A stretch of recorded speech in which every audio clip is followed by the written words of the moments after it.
ఆధ్యాత్మికత వైపు దృష్టి సారించడం సాఫ్ట్వేర్ ఉద్యోగుల పాలిట సరికొత్త విరామం. పూర్తి వివరాలకు చదవండి రేపటి సాక్షి దినపత్రిక. ఆల్రెడీ వీటి గురించి మనం డిస్కస్ చేసి ఉంటాం క్లియర్లీ. ఎన్విరాన్మెంటల్ పాయింట్ ఆఫ్ వ్యూలో, సో మెడిసిన్ పాయింట్ ఆఫ్ వ్యూలో, ఎనర్జీ పాయింట్ ఆఫ్ వ్యూలో, ఇన్ఫర్మేషన్ టెక్నాలజీ పాయింట్ ఆఫ్ వ్యూలో మనం ఆల్రెడీ నానో మెటీరియల్స్ గురించి డిస్కస్ చేసేటప్పుడు, నానో పదార్థాల గురించి డిస్కస్ చేసేటప్పుడు వీటి యొక్క ఆవశ్యకత ఎక్కడెక్కడ ఉందనేది మనం ఆల్రెడీ డిస్కస్ చేసాం. సో అక్కడ నేను పదార్థాల గురించి డిస్కస్ చేసేటప్పుడు ఐసీటీ గురించి, ఇండస్ట్రీ గురించి, హౌస్ హోల్డ్ గురించి అక్కడ కొన్ని పాయింట్స్ మనం అనుకుంటాం. ఇక్కడ ఓవరాల్గా మీరు దానికి ఇంక్లూడ్ చేయొచ్చుకోలేదు. ఓకే, సో నెక్స్ట్ వచ్చేసి మనకి ఈ నానో టెక్నాలజీని ప్రమోట్ చేయడానికి గవర్నమెంట్ ఆఫ్ ఇండియా ఏమైనా స్టెప్స్ తీసుకుందా ఇనే పాయింట్ ఆఫ్ వ్యూలో మనం చూడాలి. ఓకే, మన దేశంలో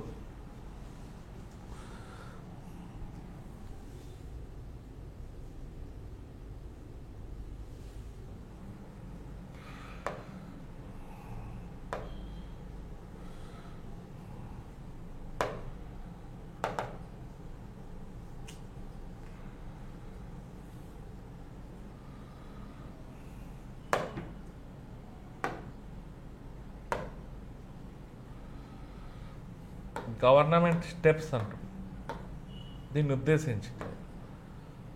ఓకే, 2001లో ఒకసారి, 2007లో ఒకసారి వీటికి సంబంధించిన గవర్నమెంట్ ఇనిషియేటివ్స్ కొన్ని ఉంటాయి క్లియర్. సో మనకి 2001లో మనకి under department of science and technology కింద ఓకే మన ఇండియాలో nano science and technology initiative అనేది ఓకే స్టార్ట్ చేసాం క్లియర్గా 2001లో. మనం నిన్న ఎవల్యూషన్ గురించి చూసేటప్పుడు ఈ నానో టెక్నాలజీ యొక్క బెనిఫిట్స్ అనేది ఓకే గత 30 సంవత్సరాల్లో ఏ విధంగా మనం డిజైన్ చేస్తూ వచ్చాం, దాని ద్వారా ఎలాంటి ప్రయోజనాలు పొందుతున్నాం అనేది మనం చూసాం. 2001లో మన ఇండియాలో department of science and technology కింద nano science and technology initiative అనేది ఒకటి స్టార్ట్ చేసాం. దాని ద్వారా ఎక్కువగా మన ఇండియాలో దీనిపైన ఫోకస్ చేసి ఉంటుందంటే ఆ ఇనిషియేటివ్ ఉద్దేశం హెల్త్ కేర్ సెక్టార్ పైన ఫోకస్ చేసి ఉంటారు. ఓకే, హెల్త్ కేర్ సెక్టార్లో ఈ drug delivery systems, targeted drug delivery systems design చేయడంలో ఈ ఇనిషియేటివ్ అనేది కొంత పనిచేసింది ఇండైరెక్ట్గా మనకు చూస్తే. ఓకే, నెక్స్ట్ 2007లో మనకు చూస్తే nano science and technology mission అనేది ఒకటి 2007లో government of India nano science and technology mission అనేది స్టార్ట్ చేసి ఉంటుంది.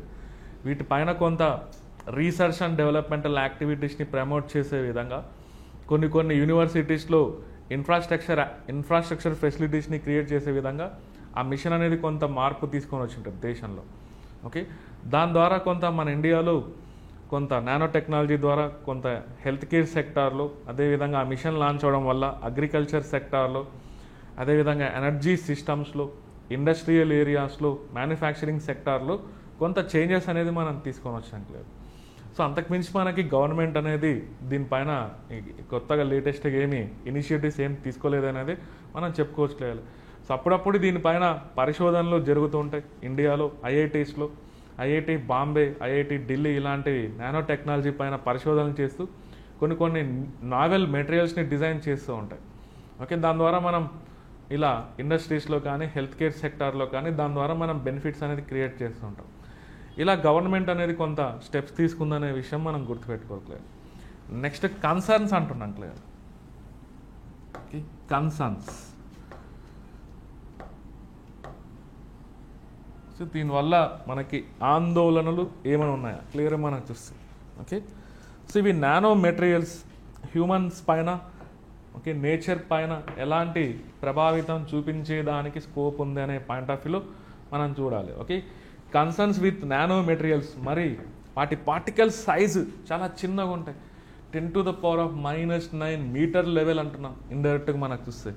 ఓకే, మరి అలాంటి పార్టికల్స్ కనుక నేచర్లోకి రిలీజ్ అవుతూ ఉంటే ఓకే దానివల్ల ఎలాంటి ఎన్విరాన్మెంటల్ ప్రాబ్లమ్స్ క్రియేట్ అవుతాయో మనం గెస్ చేయొచ్చు క్లియర్గా. ఇక్కడ చూడండి, సో ఈ మధ్యకాలంలో మన ఇండియాలో మైక్రో ప్లాస్టిక్స్ వాటిని కొత్తగా okay plastic waste management rules amendment rules 2024 ప్రకారం మనం ఆలోచిస్తే మైక్రో ప్లాస్టిక్స్ అనేది ఎక్కడే కానీ ప్లాస్టిక్ మ్యానుఫ్యాక్చరింగ్ కంపెనీస్ తయారు చేసేటువంటి ప్లాస్టిక్ మెటీరియల్స్లో అవి ఓకే, అవి ఒకసారి ఆ ప్లాస్టిక్స్ అనేది బయోడిగ్రేడబుల్ ప్లాస్టిక్స్ అనేది ఒకసారి నేచర్లోకి ఎంటర్ అయిన తర్వాత అవి చివరి క్షణంలో మైక్రో ప్లాస్టిక్ జనరేట్ చేస్తూ ఉంటాయి బేసికల్గా. సో అలాంటివి ఇప్పటి నుంచి ఇంకా జనరేట్ చేయకూడదని కొత్తగా రూల్స్ అనేది మాడిఫై చేసింది. So micro plastics, okay, plastic విషయంలోనే మనం అంతగా ఆలోచిస్తున్నాం. అలాంటి మైక్రో ప్లాస్టిక్స్ అనేది నేచర్లోకి ఎంటర్ అవుతే మెరైన్ ఈకో సిస్టమ్ డ్యామేజ్ అవుతుంది, బయోమాగ్నిఫికేషన్ జరుగుతుంటుంది క్లియర్గా. ఓకే, తిరిగి మళ్ళీ మనల్ని డ్యామేజ్ చేస్తుంటాయి ఆ మైక్రో ప్లాస్టిక్స్ అనేది. హ్యూమన్ బాడీలోకి ఎంటర్ అయిపోతాయి, నేచర్లోకి ఫుడ్ చైన్స్లోకి ఎంటర్ అయిపోతాయి. ఇలాంటి ప్రాబ్లమ్స్ అనేది క్రియేట్ అవుతున్నాయి కాబట్టి మైక్రో ప్లాస్టిక్స్ని అవాయిడ్ చేసే విధంగా 2024 plastic waste management rules, okay, ఒక సవరణ తీసుకొని వచ్చిందని మనం చెప్పుకోవట్లేదు. ఓకే, సిమిలర్లీ జస్ట్ ఒక ఎగ్జాంపుల్ అనుకుంటున్నాం. అలాంటిది మరి నానో పార్టికల్స్ నేచర్లోకి ఎంటర్ అవుతే వాటి వల్ల జరిగేటువంటి డ్యామేజ్ అనేది ఏ విధంగా ఉంటుందో ఫ్యూచర్లో మనం ఇమాజిన్ చేయాలి ఇక్కడ. ఓకే, సో ఇక్కడ హ్యూమన్స్ విషయంలో మనం అనుకుంటే, సో ఇవి ఎక్స్ట్రీమ్లీ స్మాల్ సైజ్ కాబట్టి మన శరీరంలో గినక ప్రవేశిస్తే మాత్రం వీటి వల్ల మనకి ఖచ్చితంగా ఆరోగ్య సమస్యలు అనేది ఏర్పడేదానికి స్కోప్ ఉంది. మన శరీరంలో ఉన్నటువంటి ముఖ్యమైనటువంటి అవయవ వ్యవస్థలు డ్యామేజ్ అయ్యేదానికి స్కోప్ ఉంది, హెల్త్ ప్రాబ్లమ్స్ క్రియేట్ అవుతున్నాయి అంటున్నాం క్లియర్లీ. సో వీటికి సంబంధించినటువంటి రెగ్యులేషన్, ఈ మెటీరియల్స్ యొక్క సేఫ్టీ రెగ్యులేషన్స్ అనేది ఇంకా ఇప్పటి వరకు మనం సరిగ్గా డిజైన్ చేయలేదు. మనమనే కాదు, ప్రపంచవ్యాప్తంగా కూడా వీటికి సంబంధించినటువంటి సేఫ్టీ అండ్ రెగ్యులేషన్స్ పైన ఎటువంటి స్టడీ లేదు. వాటికి సంబంధించిన రీసెర్చ్ అనేది ఇంకా స్టార్ట్ చేయలేదు అని మనం చెప్పుకోవచ్చు. నానో మెటీరియల్స్ అనేది ఒకసారి నేచర్లోకి ఎంటర్ అవుతే అవి ఏ విధంగా నేచర్ని ఎఫెక్ట్ చేస్తాయి అనేది ప్రాపర్గా మనం దానికి సంబంధించిన రీసెర్చ్ అనేది ఇంకా ప్రపంచవ్యాప్తంగా లేదనే మనం చెప్పుకోవచ్చు లేదు మనం చూస్తే. సో ఇది ఖచ్చితంగా కొంత ఆందోళన కలిగించేటువంటి విషయం. ఓకే, అదేవిధంగా సేమ్ మనకి క్లియర్గా environmental point of view, okay, మన శరీరంలోకి ఎంటర్ అవుతే మన శరీరాన్ని డెఫినెట్గా ఈ నానో మెటీరియల్స్ అనేది ఖచ్చితంగా మన శరీరంలో ఫ్యూచర్లో కార్డియోవాస్కులర్ డిసీజెస్ తీసుకురావచ్చు, న్యూరోలాజికల్ డిజార్డర్స్ తీసుకురావచ్చు ఒకవేళ నేచర్లోకి గినక ఇలా ఎంటర్ అవుతాయి. ఇప్పుడు ఫర్ ఎగ్జాంపుల్ ఈ వేస్ట్ మెటీరియల్స్, ఎలక్ట్రానిక్ వ్యర్థ పదార్థాల నుంచి నేచర్లోకి ఓకే హార్మ్ఫుల్ మెటీరియల్స్ రిలీజ్ అవుతుంటాయి. లైక్ కొన్ని మెటల్స్ లైక్ మనకి క్యాడ్మియం అనుకోవచ్చు, ఓకే, అదేవిధంగా ఆర్సెనిక్, లెడ్, లిథియం, నికెల్ ఇలాంటివి, అదేవిధంగా పాలీబ్రోమినేటెడ్, ఓకే, ఫ్లేమ్ రిటార్డెంట్స్ ఇలాంటివన్నీ ఎలక్ట్రానిక్ వ్యర్థ పదార్థాల నుంచి నేచర్లోకి రిలీజ్ అవుతూ ఉంటాయి.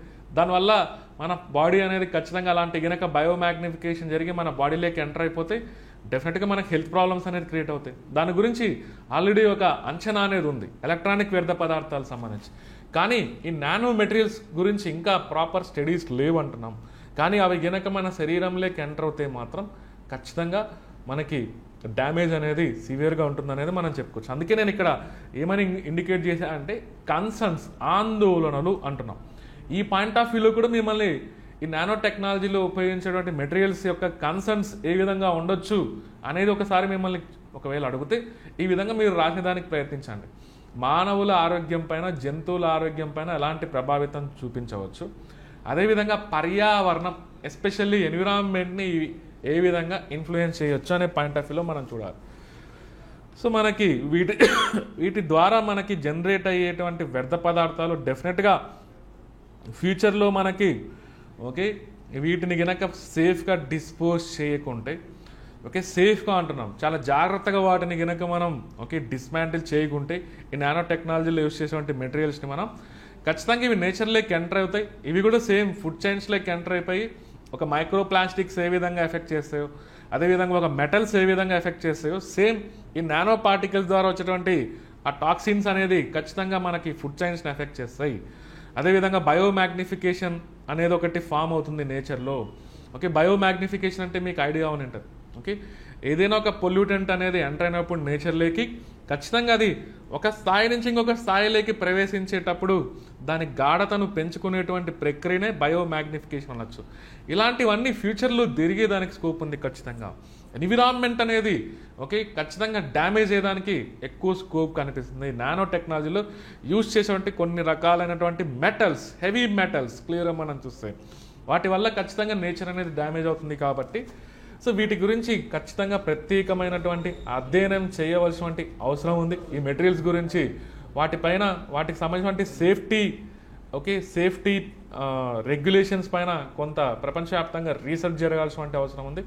సో మనం కూడా భవిష్యత్తులో మన దేశం కూడా ఈ నానో మెటీరియల్స్ అనేది మనకు ఆల్రెడీ ఇప్పుడిప్పుడే వీటిని గత 20 సంవత్సరాల నుంచి వీటిని మన ఇండియాలో కూడా ప్రమోట్ చేస్తున్నాం కాబట్టి సరైన జాగ్రత్తలు ప్రమాణాలను మనం పాటిస్తూ వీటిని ఉపయోగించుకోవాల్సిన అవసరం మన దేశానికి ఉంది ఫ్రెండ్స్ క్లియర్లీ. ఓకే, ఇది ఇక్కడ నేను ఇక్కడ ఛాలెంజెస్ అనే పదానికంటే ఓకే, ఛాలెంజెస్ అనేది అఫ్కోర్స్ ఒకటి ఉంటుంది. ఛాలెంజెస్ అనేది మామూలుగానే మనం చూడొచ్చు. ఇలాంటి వాటిని డెవలప్ చేయాలంటే okay, highly skilled labour force కావాలి. ఓకే, టెక్నాలజీ అనేది అవసరం, ఇన్ఫ్రాస్ట్రక్చర్ ఫెసిలిటీస్ అనేది అవసరం. ఓకే, దీనికి సంబంధించిన ప్రత్యేకమైనటువంటి నాలెడ్జ్ అనేది ఉండాలి. ఓకే, అక్కడ ఉన్నటువంటి పర్సన్స్లో ఇదంతా కామన్గా మనం ఛాలెంజెస్ గురించి మనం మాట్లాడుతుంటాం. బట్ ఇక్కడ నేను స్పెసిఫిక్గా యూజ్ చేసిన వర్డ్ ఏంటంటే కన్సర్న్స్. ఇక్కడ మిమ్మల్ని ఈ ఏరియాని కన్సర్న్స్ గురించి మిమ్మల్ని టార్గెట్ చేసేదానికి స్కోప్ ఉంది ఫ్రెండ్స్ క్లియర్. ఓకే, ఇది ఫ్రెండ్స్ మనకి నానో టెక్నాలజీ గురించి ఏదన్నా క్వశ్చన్స్కి నాకు అడిగితే జస్ట్ నేను చెప్పినటువంటి పాయింట్ ఆఫ్ వ్యూలో మీరు కొంత ఎగ్జామిన్ చేసేదానికి ఓకే, లాస్ట్ క్లాస్లో ఈ క్లాస్లో కంప్లీట్గా నానో టెక్నాలజీ గురించి నేను అంటే దట్ మీన్స్ ఈ క్లాస్లో ఇప్పటి వరకు లాస్ట్ క్లాస్లో కంప్లీట్గా నేను నానో టెక్నాలజీ పైన ఓకే ఓవరాల్గా మీకు ఒక బ్రీఫ్గా నేను ఎక్కడి నుంచి క్వశ్చన్స్ అడగొచ్చో అన్నీ నేను మీకు ఇండికేట్ చేయడం జరిగింది. ఇంతకు మించి మిమ్మల్ని ఏమి ఎగ్జామినేషన్లో అడిగేదానికి స్కోప్ లేదని మనం చెప్పుకోవచ్చు. ఓకే, నానో టెక్నాలజీ మీద అడిగితే మనకి ఆ మెటీరియల్స్ పైన అప్లికేషన్స్ పైన మనం అడగవచ్చు క్లియర్. ఓకే, అదేవిధంగా కొంత ఇది కూడా ఒక ఇంపార్టెంట్ డైమెన్షన్ అని మనం చెప్పుకోవచ్చు. కన్సర్న్స్ అంటున్నాం క్లియర్.